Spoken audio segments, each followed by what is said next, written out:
Headline sponsored by Butico Kullu shawl. Butico Kullu शॉलों की दुनिया में अपनी अलग पहचान बनाने वाली एक सफल बुनकर सहकारी सभा। शिक्षा मंत्री ने केंद्रीय मंत्री के साथ बच्चों की पढ़ाई को लेकर शिक्षा सुविधा उपलब्ध करवाने के लिए किए गए प्रयासों से करवाया अवगत।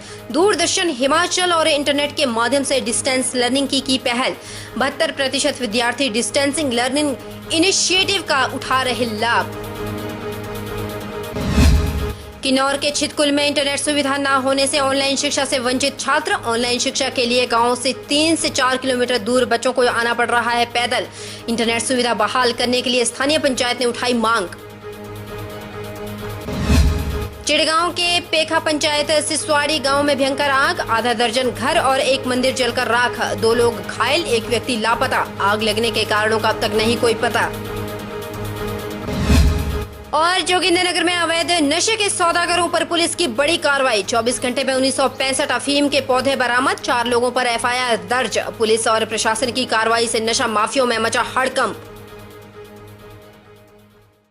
नमस्कार, स्वागत है आपका HP 24/7 में। मैं हूं आपके साथ परी शर्मा और शुरुआत राजधानी से। केंद्रीय मानव संसाधन विकास मंत्री रमेश पोखरियाल निशंक ने सभी राज्यों और केंद्र शासित प्रदेशों के शिक्षा मंत्री और स्कूल शिक्षा विभाग के सचिवों के साथ वीडियो कॉन्फ्रेंसिंग की अध्यक्षता की, जिसमें कोरोना वायरस के मद्देनजर देश में शिक्षा से संबंधित विभिन्न मुद्दों पर चर्चा हुई। रमेश पोखरियाल ने कहा कि कोविड-19 महामारी के कारण पूरे देश को कठिन समय का सामना करना पड़ रहा है, जिससे शिक्षा क्षेत्र के लिए विभिन्न चुनौतियां सामने आई। HRD मंत्रालय विद्यार्थी शिक्षित करने के लिए ऑनलाइन शिक्षा प्रणाली लागू कर दी। NCERT द्वारा लॉकडाउन के कारण समय की हानि को देखते हुए संशोधित वार्षिक कैलेंडर विकसित किया गया। उन्होंने कहा कि विद्यार्थियों के लिए गर्मियों की छुट्टियों के दौरान भी मिड डे मील योजना जारी रखी गई है। दूरदर्शन 33 चैनलों पर DTH सेवाओं के साथ विभिन्न कार्यक्रमों के माध्यम से शिक्षा पाठ्यक्रम सामग्री उपलब्ध करवा रहे हैं। शिक्षा मंत्री सुरेश भारद्वाज ने केंद्रीय मंत्री को केंद्र सरकार के दिशा निर्देशों पर आधारित प्रदेश सरकार द्वारा दिए जा रहे विभिन्न प्रयासों से अवगत करवाया। अपनी बात रखी। हमने उन्हें बताया कि किस प्रकार से हम ऑनलाइन एजुकेशन व्हाट्सएप के द्वारा और अन्य डिजिटल माध्यमों से दे रहे हैं। दूरदर्शन के माध्यम से भी हम दे रहे हैं। AIR को भी अप्रोच किया है। हमने निवेदन किया है कि भी दूरदर्शन जो चैनल है जो शिमला का, वो DTH पर और जो हमारे डिश टीवीज़ हैं उन पर भी उसका प्रसारण जो है वो हो, क्योंकि ये मैंडेटरी प्रोविज़न है। लेकिन हिमाचल प्रदेश के ग्रामीण क्षेत्रों में डिश टीवी ही लगे होते हैं, जिसके कारण इसका प्रसारण हो सकता है, जो हो नहीं रहा है। तो उसमें जो है वो माननीय निशंक जी ने आश्वासन दिया है कि वो इस बारे में जो है वो कदम उठाएंगे। इसी तरह से मिड डे मील में जो है वो केंद्र सरकार ने जो गर्मियों की छुट्टियां हैं उसमें मिड डे मील अभी तक नहीं दिया जाता है। उसके लिए भी 967 करोड़ रुपए जो है वो सैंक्शन किया है कि छुट्टियों में भी मिड डे मील जो है वो बच्चों को दिया जाएगा। हम अभी तक मिड डे मील सारे प्रदेश के स्कूलों में अभी तक का दे चुके हैं।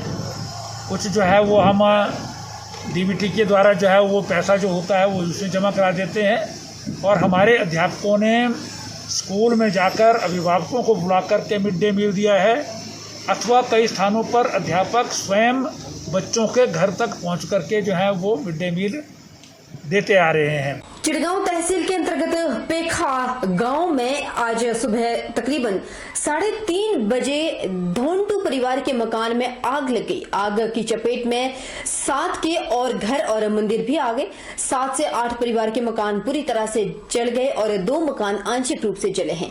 अग्निशमन और चिड़गांव पुलिस ने सूचना मिलते ही मौके पर पहुंचे और आग पर नियंत्रण कर लिया। इस अग्निकांड में एक व्यक्ति विकास धोंटू 38 वर्ष के जल जाने की संभावना है और 2 व्यक्ति सुखचैन उम्र 80 वर्ष और सुरेंद्र उम्र 49 वर्ष घायल हुए हैं, जिन्हें प्राथमिक उपचार के लिए चिड़गांव अस्पताल भेज दिया गया। पुलिस आग लगने के कारणों की जांच कर रही है। बताते चले कि चिड़गांव में आग लगने की लगातार ये तीसरी घटना है, जिसकी वजह से लोग अब दहशत के साए में आ चुके हैं। 30 नवंबर 2019 की रात को देहा थाना क्षेत्र के धार जंगल में शुभम रहस्यमयी तरीके से लापता हो गया। रोहड़ू के नाहल के रहने वाले शुभम की तलाश के लिए खोजी कुत्ते और ड्रोन की भी मदद ली गई, लेकिन हर बार निराशा ही हाथ लगी। अब शुभम का मोबाइल फोन 5 महीने के बाद जंगल में मिला। हालांकि यह मोबाइल फोन उस जगह से करीब 3 से 4 किलोमीटर दूरी पर मिला जहां शुभम से लापता होने की बात कही जा रही थी। पुलिस ने मोबाइल को कब्जे में लिया है। ये फोन जंगल में गुच्छी ढूंढ रहे स्थानीय लोगों को मिला। एसपी शिमला ने कहा कि एक बार फिर से धार के जंगल में शुभम की तलाश शुरू की गई है। यहाँ अत्यधिक बर्फ होने के कारण जाना संभव नहीं था, लेकिन अब बर्फ पिघलने के बाद खोज अभियान शुरू कर दिया। ये लड़का था शुभम, ये 30 नवंबर के आसपास से गायब था और अभी मोबाइल मिला है। जहाँ पे लास्ट देखा गया था वहाँ से 3-4 किलोमीटर ऊपर पहाड़ी की तरफ, जहाँ पे बर्फ़ गिरी हुई थी और जिस इलाके में सर्च मुश्किल से की गई थी लेकिन मुश्किल से की गई थी, उस इलाके में एक लोकल रेजिडेंट को मिला है वो मोबाइल। उसने उसके घर वालों को संपर्क किया है और घर वालों ने पुलिस को इन्फॉर्म किया था। कल हमारी पुलिस टीम जो गई थी वहाँ मौके पे, SIT बनी है क्योंकि इस मामले में, और प्रवीण ठाकुर जो एडिशनल SP उस SIT को हेड कर रहे हैं, वो खुद गए थे, DSP साहब गए थे। हमने मोबाइल सीज किया है, FSL भेजा है और FSL के परिणाम की प्रतीक्षा है। अभी हम इलाके की सर्च करा रहे हैं।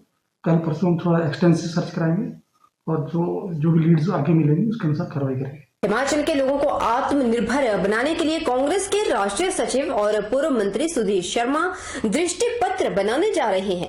उन्होंने प्रदेश की जनता से दृष्टि पत्र को लेकर सुझाव आमंत्रित किए। उन्होंने अपना वीडियो जारी करते हुए कहा कि ये एक नई योजना का काम शुरू करने पर अपना विचार साझा कर रहे हैं। कोरोना वायरस के कारण बने हालातों के चलते सभी को आत्मनिर्भरता की ओर बढ़ना होगा। शर्मा ने कहा कि अपने हिमाचल के कितने ही लोग ऐसे हैं जिन्होंने अपने अपने क्षेत्र में नाम कमाया है और बहुमूल्य योगदान भी दिया है।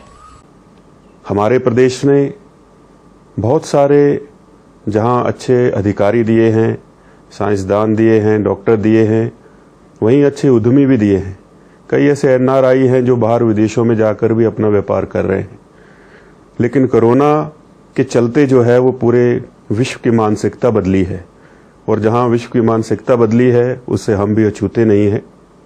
हमें आज ये विचार करना होगा कि अपने ही प्रदेश में रहकर, अपने ही गांव में रहकर कैसे इस प्रदेश की आर्थिकी को मजबूत किया जाए और कैसे ऐसे कार्यक्रमों को हम लेकर के आएं कि हम लोगों को रोजगार या साधनों संसाधनों की खोज में प्रदेश के बाहर न जाना पड़े।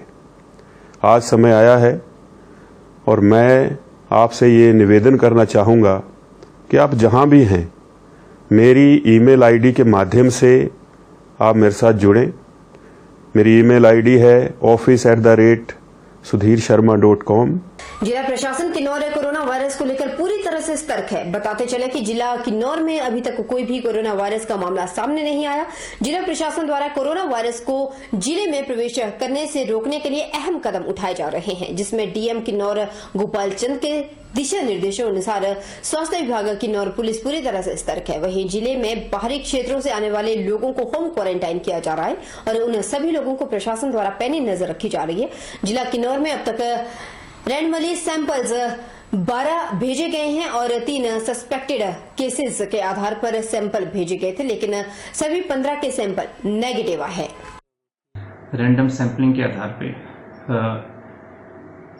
12 सैंपल लिए गए थे और कुछ 3 सैंपल जो कुछ सस्पेक्टेड केसेस हॉस्पिटल में आए थे। कुल मिला के यहाँ जो हमारे पूरा जिला में 15 सैंपल्स हमने टेस्टिंग के लिए IGMC भेजे थे। तो 15 के 15 सैंपल जो अभी तक जो उनकी रिपोर्ट नेगेटिव आ चुकी है। बुधवार को सुंदरनगर विधानसभा क्षेत्र के विधायक राकेश चमवाल द्वारा सुंदरनगर पुलिस थाना में NCC कैडेट्स को उनके द्वारा किए जा रहे उत्कृष्ट कार्य के लिए हौसला अफजाई की गई। इस मौके पर विधायक राकेश चमवाल द्वारा कैडेट्स को जूस और फल का भी वितरण किया गया। राकेश चमवाल ने क्षेत्र में पुलिस के साथ कार्य कर रहे कैडेट्स का धन्यवाद कर आगे भी इसी तरह निरंतर कार्य करने की अपील की। बताते चले कि क्षेत्र में जारी लॉकडाउन के साथ 25 NCC कैडेट्स ढील के दौरान पुलिस के साथ कंधे से कंधा मिलाकर लगातार अपनी सेवाएं दे रहे हैं। कैडेट्स क्षेत्र के विभिन्न हिस्सों में प्रतिदिन सुबह लॉकडाउन में ढील होने से पहले आकर मोर्चा संभालते हैं। कैडेट्स द्वारा पुलिस के साथ ट्रैफिक व्यवस्था, सब्जी, स्टेशनरी की दुकानों और नाकों पर ड्यूटी देकर भली भांति सोशल डिस्टेंसिंग का पालन सुनिश्चित करवा रहे हैं। कोरोना वायरस से लड़ने के लिए आज जहां बहुत से लोगों की अहम भूमिका है, वहीं आज एनसीसी के जवानों की भी आज बहुत अच्छी भूमिका के रूप में आज यहाँ मैंने सुंदरनगर में देखा। हमारे एनसीसी के सभी जवान अपने घर की, परिवार की, अपने चिंता ना करते हुए आज इस महामारी से लड़ने के लिए बिल्कुल तन्मयता से आज काम कर रहे हैं। मुझे लगा कि मुझे एनसीसी के जवानों से मिलना चाहिए, उनकी हौसला अफजाई, उनका धन्यवाद करना चाहिए। इसीलिए आज यहाँ एनसीसी के सभी जवानों से मिलने का मुझे अवसर प्राप्त हुआ। इनका मैं दिल की गहराइयों से धन्यवाद करना चाहता हूँ कि आज इस संकट की घड़ी में बहुत बड़ी भूमिका जो है आज एनसीसी के जवान निभा रहे हैं। इनका बहुत बहुत धन्यवाद। रुकेंगे छोटे से ब्रेक के लिए, ब्रेक के उस पार फौरन लौटेंगे। आप बन रही हैं हमारे साथ।